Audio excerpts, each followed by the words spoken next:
बाबा बागेश्वर कह रहे हैं जो वहाँ मरे हैं उन लोगों को मोक्ष की प्राप्ति हो गई। देखिए बाबा बागेश्वर को, उन नेताओं को जिनको लगता है कि वहां पर भगदड़ नहीं मची, जिनको लगता है कि वहां लोगों को मोक्ष की प्राप्ति हो गई है, वो दुर्घटना वहां पर हो गई है, कितने लोग मर गए इस आंकड़े को सरकार नहीं बता पा रही, लेकिन वो ये कह रहे हैं कि जाकर मोक्ष की प्राप्ति कर लीजिए। तो मुझे लगता है कि शर्मनाक हादसा था और इस हादसे के बाद योगी जी को इस्तीफा दे देना चाहिए था। लेकिन बाबा बागेश्वर जैसे जो धर्म के ठेकेदार बैठे हुए, जो धर्म के नाम पर वोट मांगते हैं, जो धर्म को आगे बढ़ाने की बजाय धर्म को नीचे ले जाने वाले नेता हैं, जो धर्म के नीचे ले जाने वाले बाबा है, आज वो इस तरीके के बयान दे रहे हैं कि मोक्ष की प्राप्ति हो जाएगी। तो मुझे लगता है कि मोक्ष की प्राप्ति अगर आपको चाहिए तो आपको जाना चाहिए महाकुंभ में, महाकुंभ में जाकर स्नान कर लेना चाहिए, स्नान कर करके आपको मोक्ष की प्राप्ति प्राप्त कर लेनी चाहिए। लेकिन शंकराचार्य कह रहे हैं बाबा बागेश्वर को हमारे पास लाइए, हम उन्हें लात मार के धक्का देके गंगा जी में मोक्ष की प्राप्ति। देखिए शंकराचार्य जी तो कहेंगे ना, उन्हें उस पीड़ा का पता है जब कोई अपनों को खोता है। इन लोगों को क्या पता, जिनका परिवार नहीं होता उन्हें कभी पता नहीं चल सकता। जैसे मोदी जी को नहीं पता, योगी जी को नहीं पता कि पीड़ा क्या है। मोदी जी महाकुंभ में जाकर के स्नान कर रहे हैं लेकिन पीड़ित परिवार से मिलने नहीं जाते हैं। बाबा बागेश्वर ये कह रहे हैं कि वहां पर जाकर के डुबकी लगाए लोगों ने को मोक्ष प्राप्त हो चुका है। मोक्ष इतनी आसानी से प्राप्त नहीं होता।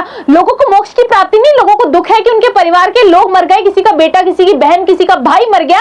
लोग बिलख बिलख कर रो रहे थे और योगी जी इस वक्त कह रहे हैं विपक्ष मुद्दा बना रहा है, भगदड़ मच गई, ऐसा कुछ भी नहीं हुआ। और राजू दास कह रहे हैं छोटा सा मुद्दा है, चुटपुट घटनाएं तो होती रहती है हर जगह। देखिए छुटपुट घटनाएं हैं तो जब अपने परिवार के साथ बीतेगी ना तब आपको पता चलेगा। छुटपुट घटनाएं सबके परिवार से कोई एक ना एक व्यक्ति गया होगा।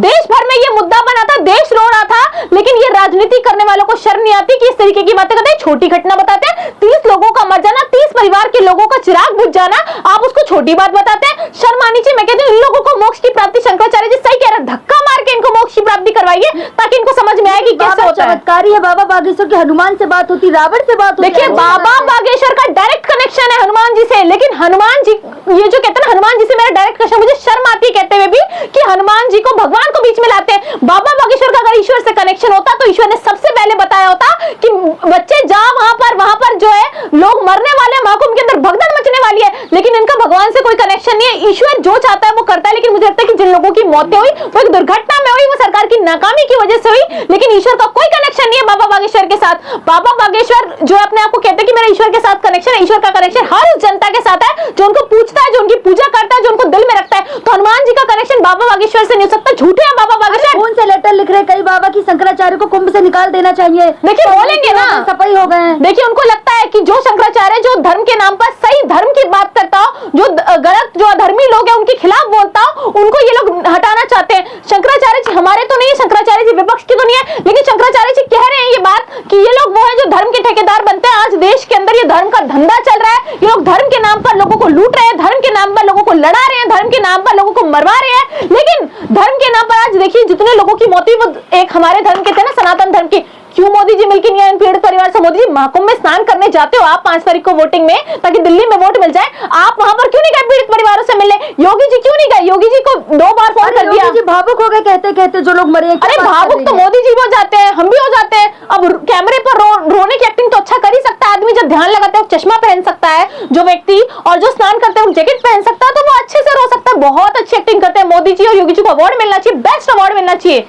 लेकिन क्या लग रहा है जिस तरीके से बाबा बागेश्वर ने कहा है, क्या जो शंकराचार्य ने उन लोगों को लेटर लिख के कहा है कि निकाल देना चाहिए बात, तो क्या आप देखिए आप खून से लेटर लिखिए, पानी से लेटर लिखिए या कुछ भी कहिए, शंकराचार्य जी इस धर्म के लिए, इस धर्म के प्रति पूरे तरीके से समर्पित हैं और उनको निकाल नहीं सकता कोई वहां से, कोई भी पक्ष के शंकराचार्य लोग तो मरे हैं बस 30-40 लोग। देखिए बस कहने वालों को तो मैं कहती हूँ कि बस कर दीजिए, अदरवाइज आपका वो हाल होगा, आपको पता लग जाएगा। ये बस 30-40 बोलते हैं ना आप, जब आपके परिवार से किसी एक की मृत्यु हो जाती है ना, चाहे बुजुर्ग की भी हो जाती है, तकलीफ होती है, आंखों से आंसू बहते हैं, परिवार रोता है। 30-40 लोग मर गए हमारे धर्म के, हमारे भाई बहन बेटी सब, उनमें से कौन मर गया किसी को नहीं पता। कितने लोग बिछड़ गए इस महाकुंभ में किसी को नहीं पता, सिर्फ कुव्यवस्था की वजह से। अगर व्यवस्था अच्छी होती तो आज की डेट में यह दुर्घटनाएं क्या बात करें, व्यवस्था कितनी अच्छी थी। 100 करोड़ लोगों का इंतजाम किया था योगी जी ने, फूल बरसाए थे ऊपर से। फूल तो बरसाए थे, लेकिन उन फूलों को बरसाने में जो पैसे खर्च किए थे उसकी जगह अगर सेफ्टी सिक्योरिटी में पैसे खर्च कर लिए होते तो आज वो हमारे बीच होते। मुझे शर्म आती है कहते हुए कि हमारी सरकार ऐसी है, हमारी सत्ता में बैठे लोग ऐसे जो धर्म के नाम पर राजनीति करते हैं, लेकिन धर्म के लोगों को, जो अपने धर्म को मानने वाले लोग हैं, उन तक को नहीं बचा पाए। तो मुझे लगता है देश के अंदर जो एक बड़ा धर्म का फैक्टर चल रहा है, धर्म का मुद्दा चल रहा है, उसको हटा करके योगी जी को ये जिम्मेदारी लेनी चाहिए कि महाकुंभ के अंदर जितने लोगों की मौत हुई उसकी जिम्मेदार योगी सरकार। कौन जिम्मेदार है? योगी सरकार। मौत की जिम्मेदार सिर्फ और सिर्फ योगी सरकार। जी। लेकिन क्या लग रहा है आपको देखिए मुझे ये लग रहा है कि बाबा बागेश्वर जिस तरीके से बयान दे रहे हैं और बयान देकर के बोल रहे हैं कि मोक्ष की प्राप्ति होगी, बाबा बागेश्वर को जाना चाहिए। हाँ। सबको ले जाएं, योगी जी को ले जाएं, मोदी जी को ले जाएं, डुबकी लगाइए। हाँ। अगर आपके कर्म अच्छे होंगे, आप ये कहते हैं ना कर्म अच्छे तो मोक्ष की प्राप्ति होगी, आपको मोक्ष भी प्राप्त नहीं होगा, मुझे नहीं लगता, क्योंकि आपके कर्म भी अच्छे नहीं है। उन लोगों को मोक्ष की प्राप्ति नहीं, उन्हें तो चलो ईश्वर वाली जगह पे उनके साथ ये हादसा हो गया, दुर्घटना हो गई, हमें दुख है, लेकिन कम से कम उन्हें ईश्वर शांति तो देगा उनकी आत्मा को। कि मोक्ष मिला है, क्योंकि जब मरने के बाद अस्थियां गंगा जी में बही जाती है और कहा जाता है जिसकी अस्थियां बहा दी तो उसे मोक्ष मिल गया। देखिए अगर आपके परिवार को कोई मर जाए और आप अगर वो लेकर जाएं अस्थियां और विसर्जित कर दें, तो आप ये कहेंगे कि चलिए मेरे परिवार का ये व्यक्ति चला गया, चलो अच्छा हुआ, मोक्ष की प्राप्ति होगी, ये तो नहीं कहेंगे ना, वो ईश्वर की मर्जी से हुआ है। लेकिन दुर्घटना में आप ये सोचिए, ऐसी मौत कौन चाहेगा कि भगदड़ में लोग भाग रहे हैं, आपके ऊपर चल रहे हैं, आपको कुचल रहे हैं और कोई देख नहीं रहा, आपकी सांसें जा रही है, आपके खून बह रहे हैं और आप ऐसी मौत को जस्टिफाई करते फिरते हैं। 25 लाख रुपए दे दिए और क्या लेंगे? 25 लाख रुपए एक व्यक्ति से ज्यादा होता है क्या? मुझे लगता है कि इस व्यक्ति की कीमत ज्यादा थी। 25 लाख रुपए योगी जी को अपने पास रखने चाहिए। व्यवस्था पर अगर योगी जी इस्तीफा दे देते और कहते कि इस महाकुंभ में जो हुआ उसके लिए मैं जिम्मेदार हूं, क्योंकि श्रद्धालुओं के लिए मैंने व्यवस्था की थी, तो हम मानते कि हाँ।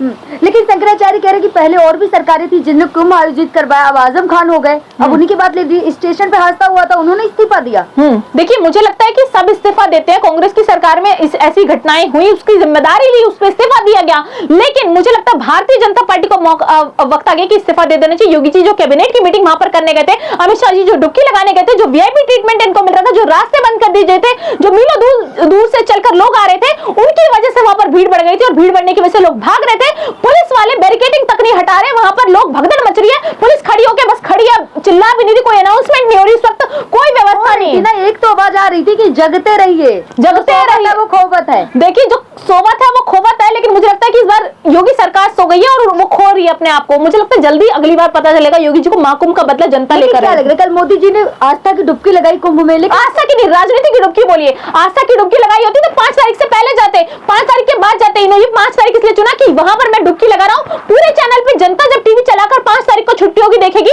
तो मोदी जी डुबकी लगा रहे, चलिए मोदी जी तो डुबकी लगाने चलेगा, चलिए वोट दीजिए। तो ये वोट की राजनीति है। पूरा मेन स्ट्रीम कल ये दिखा रहा था कि मोदी जी डुबकी लगा रहे हैं, पूरी व्यवस्था अच्छी है। मेन स्ट्रीम तब क्यों नहीं पहुंचा जब लोगों की लाशें पड़ी थी? तब तो आप कुछ और दिखा रहे थे, एग्जिट पोल्स दिखाते हैं, कभी आप ओपिनियन पोल्स दिखाते हैं, कभी आप ये दिखाते हैं कि सर्वे क्या चल रहे हैं। तो मुझे लगता है ये सब पेड मीडिया है, मेन स्ट्रीम मीडिया। और कल मोदी जी भावुक नहीं हो, कुंभ में डुबकी लगाई आस्था की, भावुक क्यों हो गए? देखिए एक्टिंग कभी कभी आंसू निकलते हैं ना, हर बार आंसू नहीं निकल सकते। जैकेट पहनकर डुबकी लगा सकते हैं जो व्यक्ति, चश्मा पहनकर ध्यान लगा सकता है वो व्यक्ति कभी भी रो सकता है, कभी भी हंस सकता है। मुझे लगता है मोदी जी को कोई फर्क नहीं पड़ता, क्योंकि 140 करोड़ उनका परिवार नहीं है, उनका परिवार सिर्फ वो है और उनकी सत्ता है। जब तक वो सत्ता है तब तक आप लोगों के लिए घर परिवार छोड़ दिया। घर परिवार हमारे लिए नहीं, अपनी नाकामियों की वजह से छोड़ा है। देश की जनता के लिए कुछ नहीं छोड़ा, देश की जनता के लिए परिवार नहीं छोड़ता। जनता नहीं कहती कि मोदी जी आपके परिवारों को तो आपको पीएम नहीं बनाएंगे, मोदी जी आपका परिवार होगा तो हम आपको सत्ता की कुर्सी पर नहीं बैठाएंगे। कितने नेता ऐसे आए जिनका परिवार था और चला है देश। मुझे लगता है प्रधानमंत्री नरेंद्र मोदी एक परिवार चलाने में फेलियर है, देश चलाने में फेलियर है, सत्ता चलाने में फेलियर है, स्टेट में फेलियर है, केंद्र में फेलियर है। मोदी जी एक फेलियर है। आप